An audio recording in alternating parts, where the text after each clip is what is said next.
It is my fear that in view of the direction in which things are moving today, the political and economic dynamics of the countries of the world may lead to a world war. Therefore, it is the duty of the superpowers to sit down and find a solution to save humanity from the brink of disaster. You understand at a profound level that promoting religious freedom is an essential building block for peace and stability here and throughout the world. In this we are allied with His Holiness, a courageous champion of religious freedom and of peace. Allah ilaha illallah wahdahu la sharika lahu.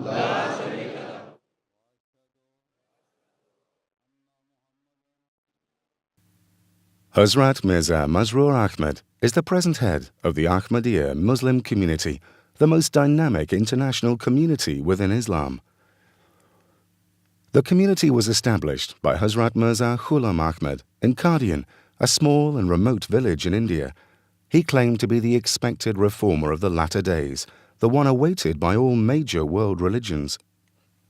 Founded in 1889, the community has continued to spread throughout the world, flourishing under caliphate, the system of spiritual leadership established after the demise of the Holy Founder.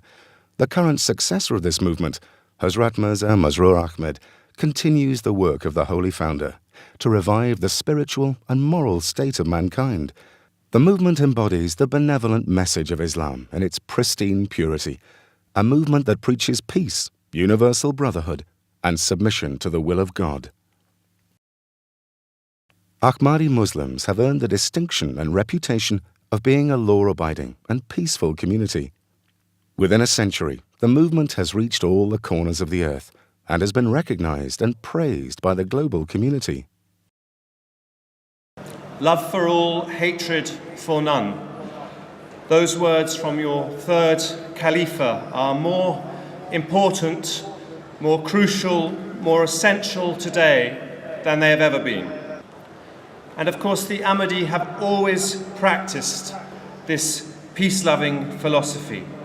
I would thank you also that you have stressed the importance of showing that Islam is the religion of peace, not the religion of hate, as it was stated on the wall in the Jalsa, love for all, hatred for none.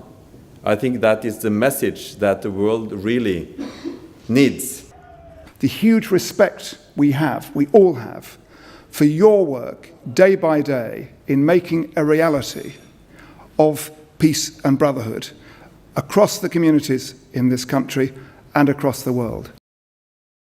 Wherever the movement has been established, it endeavors to exert a constructive influence of Islam through social projects, educational institutes, health services, Islamic publications, and the construction of mosques.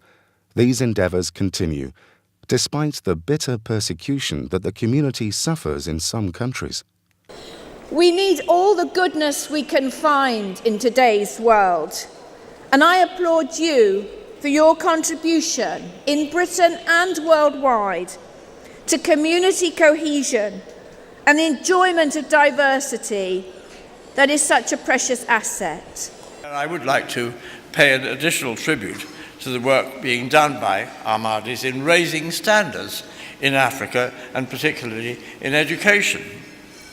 Yes, Britain has welcomed the headquarters of the Ahmadis in this country, but it hasn't become something that's become, as it were, a closed sect in Britain. It's become a community that has sought to reach out to all of us.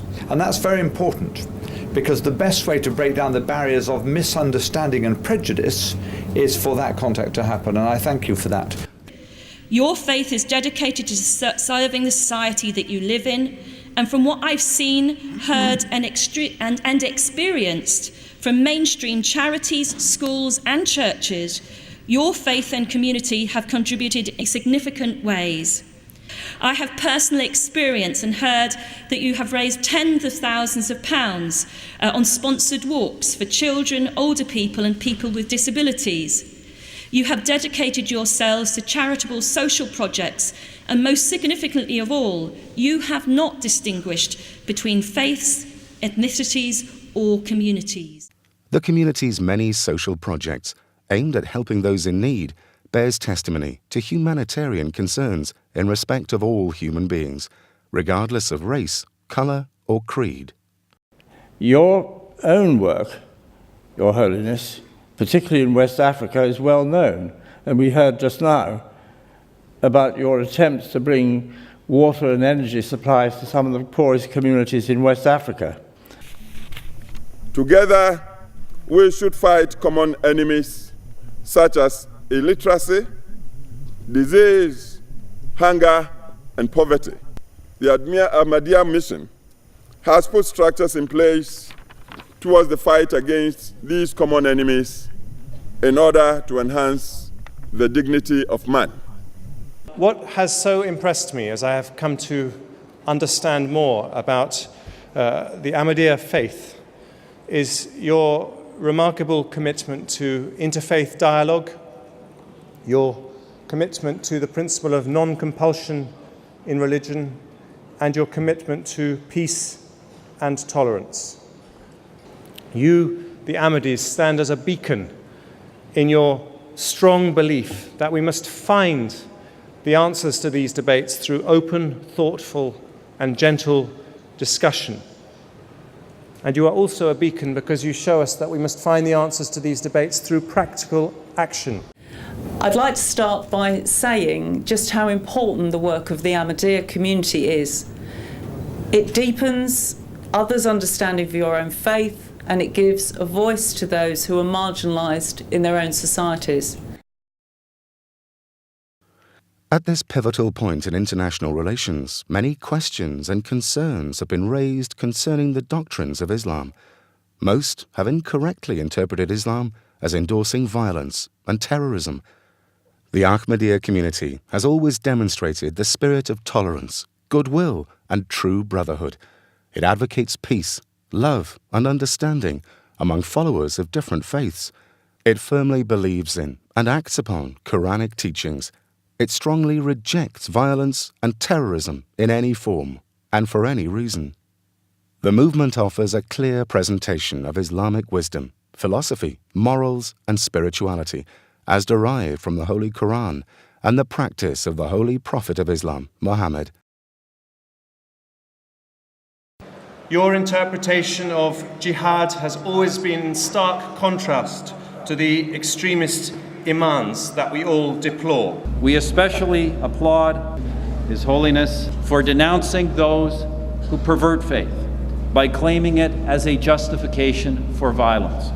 However we define God, it is wrong to kill in His name. His Holiness Hazrat Mirza Masroor Ahmad, the present head of the community, continues in his effort to unite people from all faiths and cultures. He has travelled extensively to spread the message of peace and to remind everyone to respect the rights of other human beings. During these tours, His Holiness has met world leaders from the Far East to Europe, from North America to Africa, discussing the economic, social, and political problems facing the world today and how to create peace and justice in the world. He has also met religious and community leaders in order to share common values and core ideals universal to all religions and cultures, with a view to improving the moral state of mankind and creating an atmosphere of love and affection. He has personally initiated social projects and schemes to alleviate poverty and human suffering.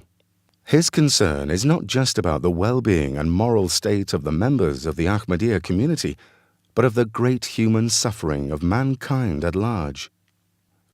Let us make a resolution. Let us make this resolution to promote the message of peace and brotherhood, which is your message to mankind, that people of different religions should not quarrel and fight with each other, but should accept and tolerate and live together in that spirit of brotherhood and peace, which is the essence of your religion. I pray that may Allah the Almighty enable the people of the world to rise above their personal interests and desire in an effort to save the world from the coming destruction. It is the developed nations of the West that hold the greatest amount of power in today's world, and so it is your duty above others to pay urgent attention to these matters of crucial importance. Islam has drawn our attention to various means for peace. It requires absolute justice. It requires truthful testimony to always be given. It requires that our glances are not cast enviously in the direction of the wealth of others. And it requires that the developed nations put aside their own vested interests and instead help and serve the less developed and poorer nations with a truly selfless attitude and spirit. If all of these factors are observed, then true peace will be established.